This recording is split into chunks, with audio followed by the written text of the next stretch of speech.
Kalau nanti ketemu murid, ya artinya yang ikut aliran Siti Jenar, dia ada sholat, ada apa, hidup di satu tempat gitu. Padahal dia bisa baca Ihya. Dulu pernah mondok di Mekah, pernah di Irak. Itu ya meresahkan para kiai. Kemudian sebagian mereka minta saya suruh ketemu. Ya hasil kalau ketemu. Ketemu pertama ya.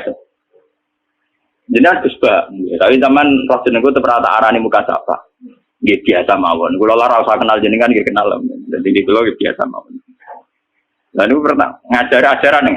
Saya Gus ning donya tak anteni mau turun ngenteni mati ngono Gus kok repot. Ucapan kula terus enak. Sampai jare wong hakikat wong ngenteni mati bareng. Ya mati yo saiki iku. Ora ngenteni saiki padha-padha wis napa? Wis mati. Ya saiki wis padha-padha wis urip. Bismillahirrahmanirrahim. Kita punya trauma, entah itu fiktif, entah nyata, entah apalah. Kita punya trauma kasus Siti Jenar. Orang yang mendalami la ilaha illallah secara intensif, ya, entah itu disebut kalimat sodo, bosuluk, boseloko, mbah kono pokoknya. Orang yang memahami la ilaha illallah secara intensif, itu pasti menuju ilmu hakikat. Dan menuju ilmu hakikat pasti ngalami hakikat yang khoyali. Ini ruang tenan ini. Hakikat yang apa? Khoyali. Dan hakikat yang khoyali ini mulai menipu. Ya, kalau sudah begitu ruwet. Misalnya ngeten ya. Ketika kula maca nggih diskusi ini utai perdebatannya kali jago bejo Jenar. Saat itu ada Sunan Bonang juga. Kamu sujud pakai apa kali jaga? Ya pakai jasad. Dari Siti Jenar, daging kamu itu hanya onggokan daging. Nanti itu jadi bangkai. Dan setelah jadi bangkai itu habis. Kamu nanti ditulis Tuhan tidak termasuk yang sujud. Kebuat yang gue sujud itu sebentar. Mikir kan juga. Rugi ke sujud ke badok ke tangan. Jasa tem sebenarnya pun tak. Orang-orang sing cerita kowe nak sujud, mergo jasa itu mau sebenarnya dadi bang. Lah nek ngono sujud ning hakikat ora usah bathuk, ora usah tangan, ora usah sikil, yo rohom iku lho kon sujud mbek pangeran. Nek sujud mbek fisik ku rugi wong fisik sobanan. Mikir kali. Wong bolak-balik kali Joko mantan wali preman terus jadi debat pusing. Siti Jenar tahu belajar tak tahu ning Irak. Yang jelas yang mulang gak satem ora menangis. Wah, uang ini menjadi perdebatan. Sehingga keyakinannya kayak Siti Jenar, la ilaha illallah itu ya wahdatul wujud itu innalillahi wa inna ilaihi. Selama ini kalau orang syariat misalnya, orang syariat itu kalau ada orang mati, misalnya Kak Ruhin mati, ini aku kan muni innalillahi wa inna ilaihi raji'un, saiki Ruhin wis mati. Mati itu balik ning pengen. Itu cara wong hakikat kan salah besar. Orang mati itu tidak ada, cara ilmu hakikat orang mati itu tidak ada. Roh ini tersiksa di alam fisik. Jadi ruh ini tersiksa di alam fisik. Karena ketemu ning jasate ruh. Tersiksa itu. Aku apa mangane kudu kerja piring Jepang tersiksa roti. Asal roti mau tersiksa. Misalnya kiai pemangan adalah kudu pidato 2 jam bareng tersiksa. Roh kenapa? Tersiksa. Mergo roh ra buta mangan, ra buta ngombe, gara-gara melok fisik. Paham ya? Loh itu nanti dia ketawarai ya bener. Kula boten. Zaman betul loh guru waras maksudnya ya. Artinya waras secara akademik karena ada referensi, ada marojek ya. Waras secara hakikat. Kula nu mau merasake sampean wis ilmu hakikat. Artinya saya juga ngalami ilmu hakikat. Lan ketika sekarang hikam wong ra tau muka safar rasa jadi ulama. Terus entah sekian detik ulama itu harus pernah muka safar. Biar merasakan ilmu nopo aja. Tapi ilmu hakikat itu bisa dilogikakan sebelum sampai secara musyahadah. Paling enggak bisa sampai secara logika. Manusia itu mulai Nabi Adam sampai sekarang itu kan punya roh dan roh itu tidak makhluk. Dia roh itu tidak makhluk. Ketika roh itu diletakkan di jasad dia itu tersiksa. Karena ketika dia ke jasad fisik namanya mengalami keterpisahan dengan yang abadi. Dia ini jasad fisik tersiksa. Karena dia harus di alam yang kasat mata, alam multi. Tersiksa. Ketika dia tersiksa, semelok ruhin, akhirnya dia mangannya kangelan, akhirnya lesu, mangan. Padahal roh gak butuh mangan, perlu dicatat, roh gak butuh. Nyurah butuh gunung kidul barang, roh gak butuh ragu. Paham kan? Nyurah butuh cinta, butuh pegatan, roh butuh macam-macam. Paham? Tapi karena dia nemplek jasad sing buta mangan, buta rabi, buta wedoan macam-macam. Akhirnya roh tersiksa. Suatu saat kalau roh ini dalam bahasa manusia mati, ini dalam bahasa manusia mati. Ini hakikatnya roh itu tidak mati, dia kembali ke habitatnya. Ini disebut innalillah. Kita ini dari awal ya dengan Allah. Wa inna ilaihi juga kemudian nanti kita pasti kembali ke Allah. Dan itu diyakini betul oleh orang wahdatul wujud. Jadi kalau roh mati itu ya tidak ada mati. Roh sekarang itu kembali karena sudah lama mengalami keterpisahan mergo melok fisik-fisik dari ono kerja dasinan, ono nggo proposal lan ruwet to roh melok. Paham itu? Kita di roh itu napa melok ruwet. Lah roh ya tersiksa aku ra butuh mangan, ra butuh proposal gak ngalor. Itu tersiksa. Makanya dalam cerita-cerita Jalaluddin Rumi yang otentik di kitab-kitab begitu. Ketika beliau mau meninggal, muridnya itu nangis dari Jalaluddin Rumi. Kamu jangan nangisi saya ini mau pesta perkawinan. Kamu tidak merasakan penyesalan saya. Saya ini lama menyesal karena harus hidup bersama kamu. Terus saya ini tersiksa karena mengalami alam yang rusak, yang fana. Alam yang fana. Harusnya roh saya itu di alam abadi bukan di sini. Maka jangan tangisi kematian saya. Kematian saya adalah kembalinya roh ke habitatnya. Semenjak itu kematian dianggap malam perkawinan karena roh kembali. Walhasil muniku cara ilmu tasawuf bahasa Arab jenenge wahdatul wujud, kena Jawa Yogyakarta Solo kok adane jenenge manunggaling kawula. Mergo sing rawan ngono rugen, Pak. Nek tak terangno. Dadi bathuk mesti iki buku sujud kan niku sampeyan ilang. Dadi seksine rawan ngawur cara teorine sinten Siti rugi kowe. Dadi ya kento. Kali coba mantan preman jak dipat terus ora ngono mbok terus tak pateni kowe. Lah dipat iki ora iso. Premane kumat. Ya ta preman jak debat ilmi. Ngono ku model. Kali Joko yo ora salah dhisik Dina Umar nggih ngoten. Soal Umar sahabat top. Lha jak debat atau milih patenane ya Rasulullah. Kayak iso dene ilmiah. Mantar preman pasar rukat terus jadi sahabat top. Debat yang milih mate. Jadi wonten cerita wong Yahudi jaluk keputusan Nabi. Bareng wis diputusno Nabi cek mamang. Ndak tenang keputusane ngono dalam sengketa duniawi. Bariku takok ya Ali. Ya Ali, aku mau sowan ning Nabi Muhammad. Dikai keputusan tapi mamang cara kowe pilih. Sampai Ali dikai keputusan persis kanjeng Nabi. Cek mamang meneh takok Umar.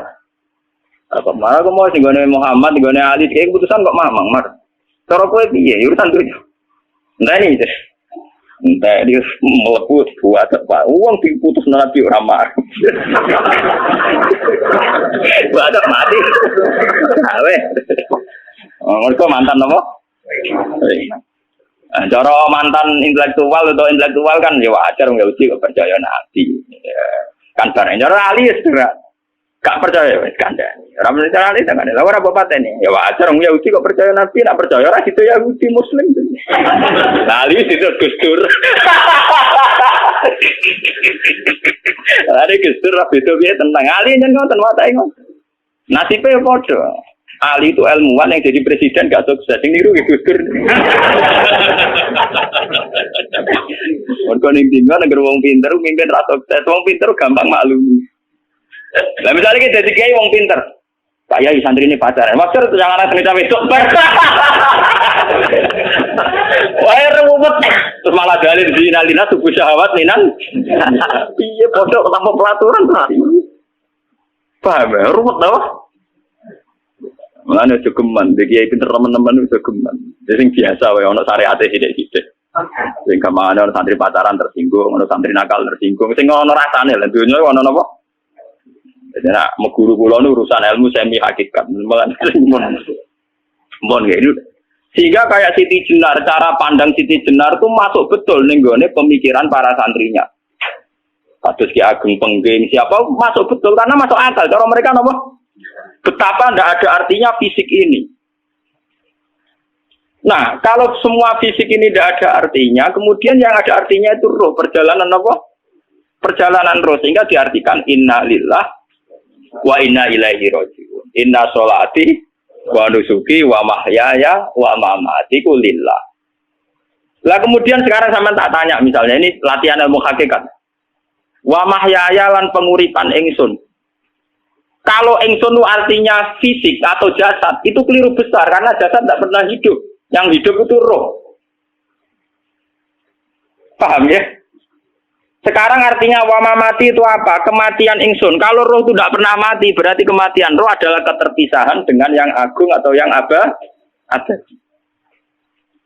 Dan semuanya itu lillahi rabbil alamin.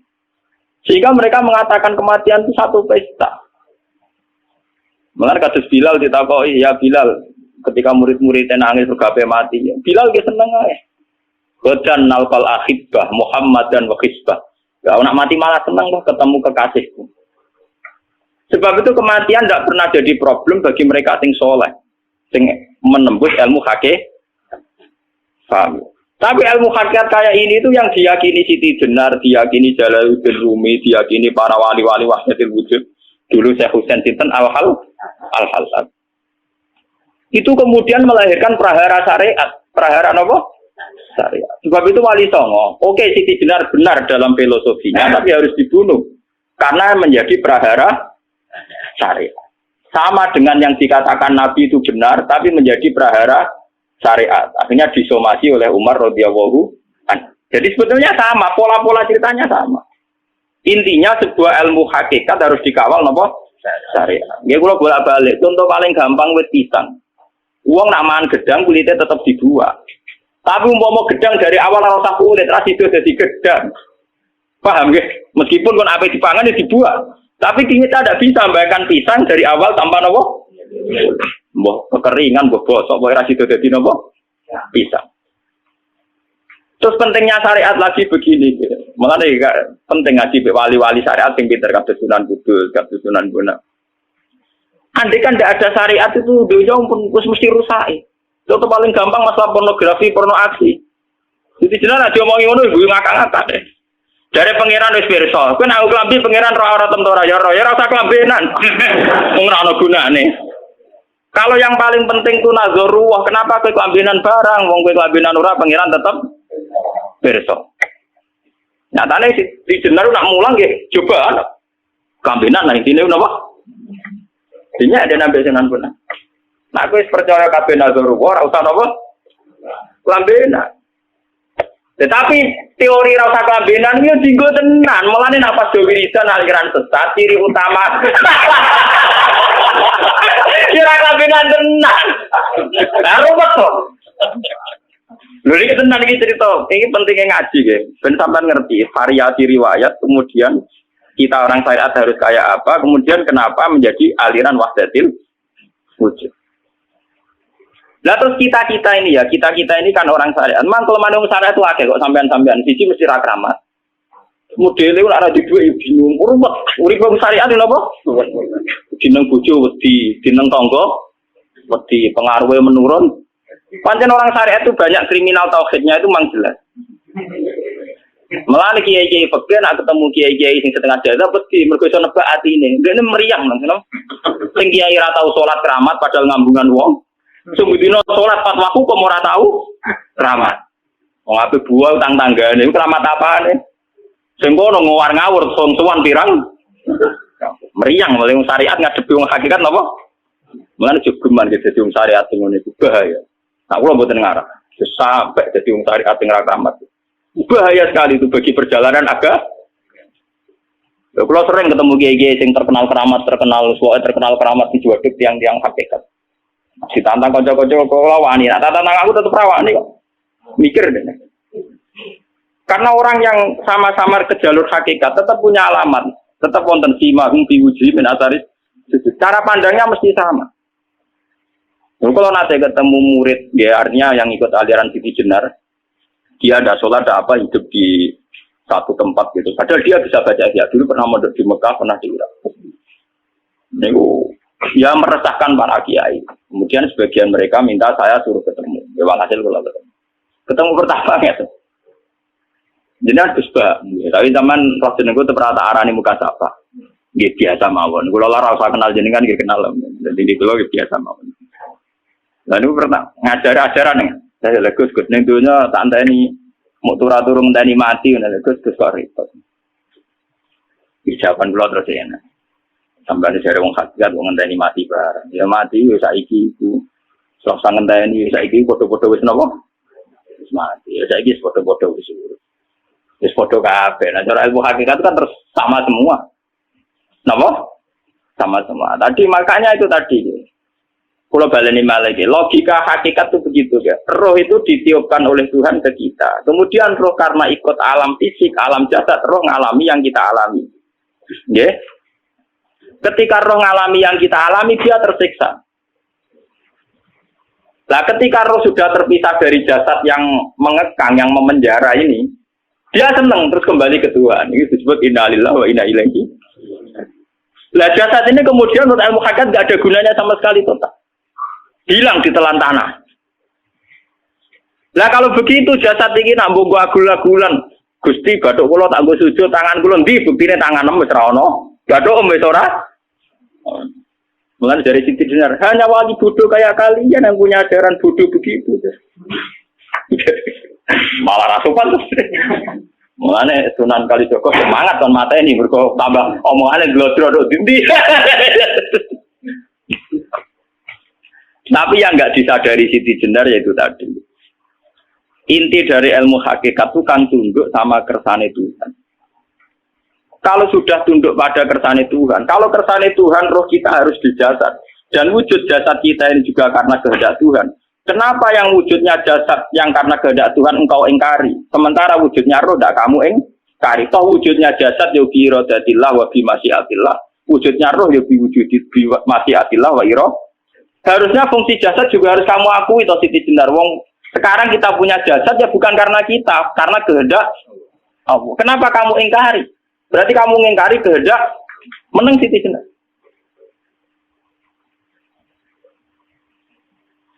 Makanya hakikat yang pertama saya itu pasti khayal. Lah Siti Jenar itu hakikatnya baru yang sampai khayal itu.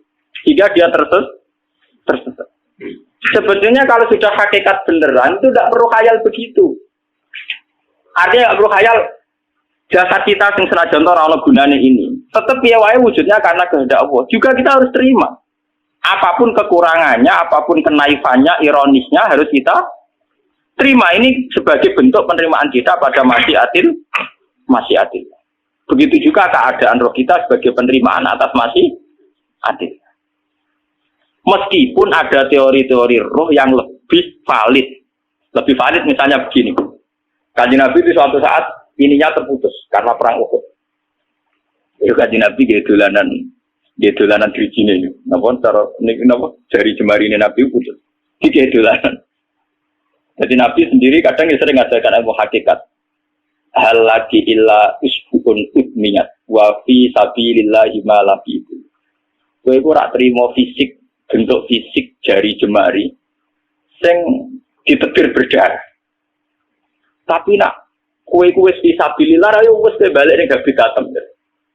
Jika kenapa para sahabat itu ketika dicincang, ketika putus tangannya, putus kakinya, sahabat yang usul ke ilmu hakikat itu malah senang. Karena jasad kita ini kan ila sabilillah menuju jalan Tuhan. Sekali dia sudah terluka fisabilillah itu sudah menemukan formatnya. Cara teori Cina bisa menemukan formasinya. Paham gitu? Orang kok malah ngeluh itu berarti goblok nak ngeluh, paham no? Paham ini apa? Jadi, makanya Nabi ngertikan, ya itu sudah ketemu formatnya. Ketika rohnya para syuhada nanti kembali ke Tuhan, ya ketemu formatnya lagi. Itu disebut wala taqulu lima yuqtalu fi sabilillahi amma. Dia tidak mati sesuai formasi awal, yaitu roh kembali ke Tuhan dan jasad ikut mengawal. Nah itu Nabi kadang ya pakai ilmu hakikat begitu. Mulane kula bolak-balik matur, kula nunggis mulai umur 20 tahun nopo pinten. Kula asline nggih gadah penyakit dan ekstrim penyakit saya. Sampai saat ini kula nak ngobatno ndak lebih 50%. Nggih karena saya tetap berpikir. Misalnya cara syariat kan berobat, tapi cara hakikat apa betul keberadaan saya di alam ini penting. Sehingga aku kepengen urip tak bela-belani ngantek andak atusan juta. Jangan-jangan penting mati ikut timbang uripku. Lah nak ngono lha apa tak bela-belani? Andak atusan juta. Jadi misalnya kita berobat ya mau, ya dari nabi kan berobat ya berobat. Pokoknya kita Islam masih mau geruduk kadang orang paham.